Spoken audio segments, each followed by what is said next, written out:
All right, today I'm going to go over a sled. Doesn't matter really what sled you have, configuration of the sled. There's just some really, I think, straightforward principles to keep in mind. Right here, this is the Root Hog sled by Sornex, and it may look very different, but you'll see it doesn't matter what sled you have out.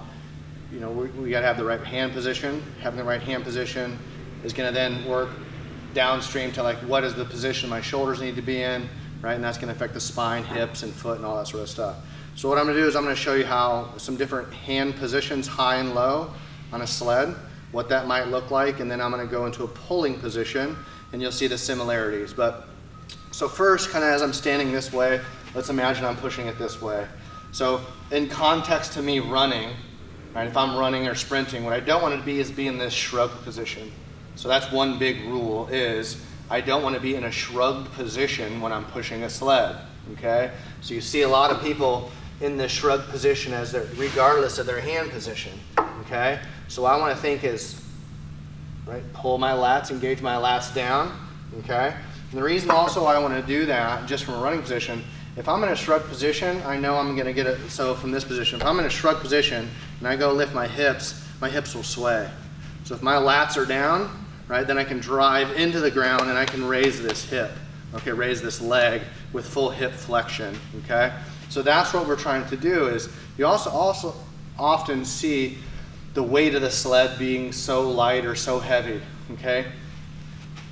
Regardless of what speed you're moving this sled, whether it be fast, slow, heavyweight, lightweight, whatever it is the position, right, determines basically the performance of yourself on this push, okay, or this pull. So going into this position here, right, lats stay down, right, and if I'm going to be pushing a sled, I want big hip drive. So one of those other things you kind of check is standing. If I'm loose and relaxed, I lift my leg. It's only going to lift so far, okay? If I flex my lats down, in my opposing leg, I flex that glute, I'm going to get a lot more hip extension and flexion out of it. And so that's what we're trying to transfer that hip position into the ground, okay? So lats are down, and I'm driving, and I'm pushing. I'm going to drive into the ground. That allows this hip in knee to raise. If this heel is down, I can't raise that hip as well, okay? So that is one, as we're creating locomotion, that's what we're pushing, okay? So in an extreme case, which is one of my favorite ways to sled push, is I really want to force a really, really, really deep hip flexion extension. So I'm going to get real low on this case right here, and I'm going to start pushing. When I push, right, if my heel is down and back, I can't lift my hip. And if I drive that toe, that really brings that distance. Now that is where I'm getting real deep hip flexion. So when you're driving and pushing this sled, make sure you're driving out the back with that foot, okay? So again, in a little bit of a slow motion position, drive, boom, place. The sled never stops. Bam, okay? If that makes sense, okay? So in the inverse, okay, we're going to go to pulling. The same position, right? The body position is going to determine the function and the performance of that body in this sled, okay? So one of the things too, what happens is when people pull, they want to incorporate their biceps. Whether I'm pulling back or I'm leaning forward, they've engaged their biceps. The biceps will never win, okay? They're never going to be stronger than the hips. They're certainly never going to be stronger than the back. So same idea, right? Shoulder blades down, flexing those lats, the same idea. Extend as I go through this pull, okay? Now, that is where, especially in the forward lean like I am with my body weight, I need to make sure that this mass allows me to stay in a forward lean.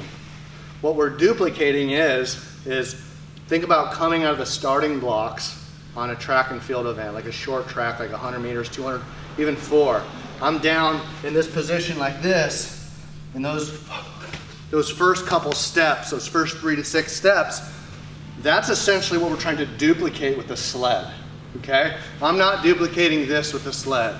I'm duplicating putting as much ground force into the ground as possible So the weight on the sled has to mimic that. Okay, it has to allow that very drastic forward lean, like a falling star. Or we can run it quickly, okay? So same thing, doesn't matter if you're pushing, doesn't matter if you're pulling, doesn't matter if you're pushing up here, okay, or pushing low, okay? So one of the last things I want to talk about is, kind of going back to the push, is really simply this. You certainly can push arms straight, arms bent, arms deeply bent, okay? Because again, if I'm running, all of these, the humerus, okay, finds all of those positions. Granted, I'm not running like this, I know that. But from here to here is aiding in the position of the humerus. So if I'm going to be pushing a sled, I just want to make sure that I'm lats down. If I'm real deep, if I'm shallow, or if I'm extended, okay? Just make sure that you're not in this shrug position, okay? So if you keep that principle throughout, the goal is to keep the sled moving without it slowing down. Your position certainly is going to really help that. So that is the sled push and pull, high and low. One of the final things I want you guys to keep in mind is this, is a real good objective marker of your position, not just based on what my shoulder blades are doing and this and that, is the position of your spine. One of the things we really want to keep in mind is that let's try our best. That's the key, that's what makes it so difficult. Let's try our best to keep our spine parallel to either the ground or the position, the direction we're going. So an example would be on a low one, on a low push, it's a little bit more prevalent. So as I'm pushing, what I don't want to do is raise my hips to step. What I want to do is drive through my hips, maintaining that nice parallel spine position, okay? Same thing, and this is not going to apply obviously to pulling it. This is just for the push, okay? So if I'm even a little bit higher, like this, when you see a lot of people with tight hips, what they tend to want to do is step and open up those hips. So you see people run, a lot of times they swing those hips, okay? What we want to do is, even if I'm high, I'm nice and parallel, right? Instead of opening that hip, right, I want to drive through the back and maintain that nice parallel spine position. So keep that in mind, do the best way we can, keep that spine parallel without opening and rotating those hips, because we don't want to be running across our body. We want to be running forward.